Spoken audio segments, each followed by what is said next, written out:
Okay, so today I'm going to be showing you how to make a super easy chunky scarf, a puff stitch scarf.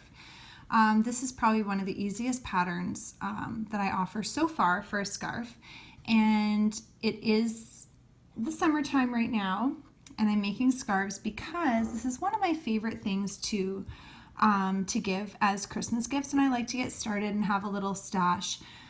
So I'm going to be starting with a 9mm crochet hook, and if you want the written pattern, you can click the link in the description below, and you will see where I tell you, you'll see a picture of another chunky scarf, and it's going to tell you that I used a red heart soft chunky yarn. I can't remember exactly what I think it's Soft Essentials. Anyway, I'm using a completely different one today, and it's just one that clearly, I mean, it's a huge ball of yarn. I obviously intended to have this for something, didn't do that, and I just have it, and I really like the color.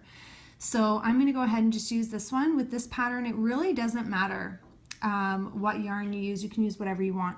So let's go ahead and get started. You're going to make a slip knot. So you're going to wrap the yarn around your finger and just cross it over like that. Lift up the piece that's underneath and push through just a little bit and create a loop. You take your hook, put it in that loop, and tighten it not too much, enough that it can move around. And then go ahead, I hold my yarn and my hook. Strange, I've heard that many times, so don't get thrown off. However you're holding it, it's probably right. And we're going to start by doing a chain of 140. So you're going to yarn over your hook and pull through that loop, and that's a chain. So yarn over and pull through your loop. Yarn over, pull through your loop. Okay, so you're just going to go ahead and keep on doing that until you have done 140, and then come back. Okay, so now that you've finished making your chain, you are going to run your thumb along. This is just to make sure that it stays all facing the right direction. You don't want it to twist, because we're going to connect that very last chain that we just made to the very first chain that we made to form the shape of a ring. And instead of doing rows of crochet from this point, we're going to be going around a ring. Okay, so there we go. We're all facing the right direction. You want to make sure that you get yourself all untangled there. Okay, so now you're going to take your hook and we're going to connect it with a slip stitch. Okay, so you're just going to push your hook into that very first chain you made, yarn over, and you're going to pull right through both loops on your hook. All right, now it's connected and you've made the shape of a ring. Now we're going to chain 2. Okay, and we are going to make a puff stitch into this very first chain. Okay, so, and you want to, it's really important that you don't have the tension too much here. You want to keep it loose, the loops on your hook, and you'll understand why in a minute. Okay, so to do our puff stitch, you're going to yarn over your hook and push your hook right into that chain there. Okay, yarn over your hook and pull up a loop. You're just going to hold it in place. We're going to do it again. Yarn over, push it into the chain, same one, yarn over, pull up a loop. And then one more time, still in that very same chain space, we're going to yarn over our hook and push it into the chain, yarn over, and pull up a loop. Okay, so we did that 3 times, and you should have 1, 2, 3, 4, 5, 6, 7 loops on your hook. This part, because even still you can tell that I do it all the time, it'll take a minute to get used to. You're going to have to do a couple before you really get the hang of the tension that you need to have for this next part, because you're going to yarn over your hook and you're going to have to pull through all 7 loops on your hook. You don't want to miss any. because it will just look like it's falling apart on you. Okay, there we go. And you're gonna make a chain. Okay, so you have a little chain one there. Now we're gonna skip this next chain space and we're gonna do another puff into the following. Okay, so you're gonna yarn over and push your hook into the chain, yarn over, pull up a loop, yarn over, push it into the chain space, yarn over, pull up a loop, yarn over, and we're going to do that one more time. And now you should have your 1, 2, 3, 4, 5, 6, 7 loops on your hook. And you're going to yarn over and pull through all of the loops on your hook and make a chain 1. Okay, it's such a simple pattern once you get the hang of it, and it's really, really pretty, and it's so soft when you see more of your rounds coming. So go ahead and continue on with this pattern. So you're going to skip the next one, and in the following you're going to do another puff stitch, skip, do a puff, skip, do a puff. You're going to do that all the way around your entire chain until you get back to the start here, and then come back and I'll show you what to do for the next step.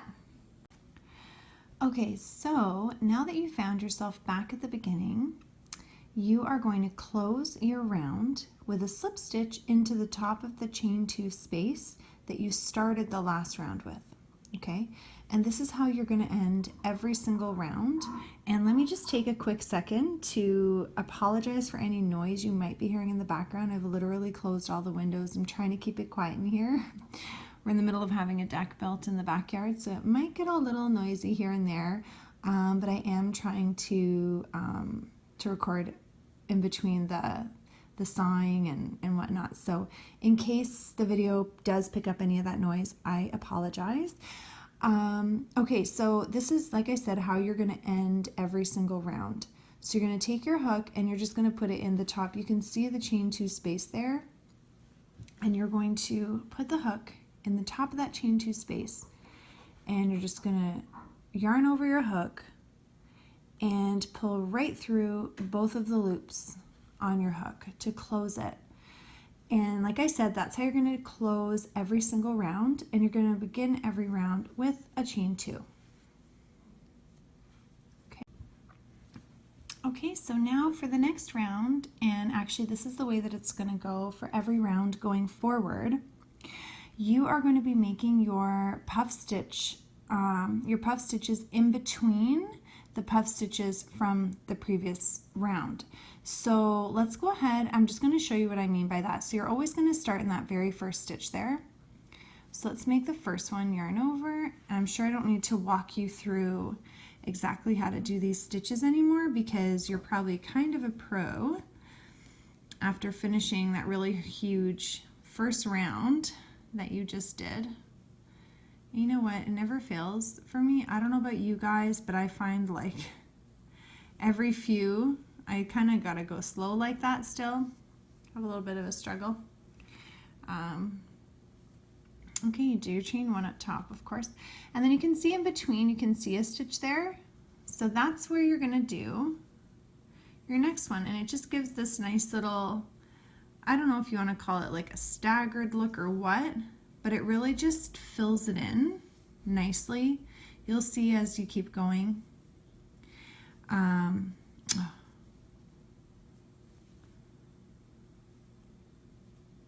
See what I'm talking about there? I don't know. Feel free to comment how this goes for you.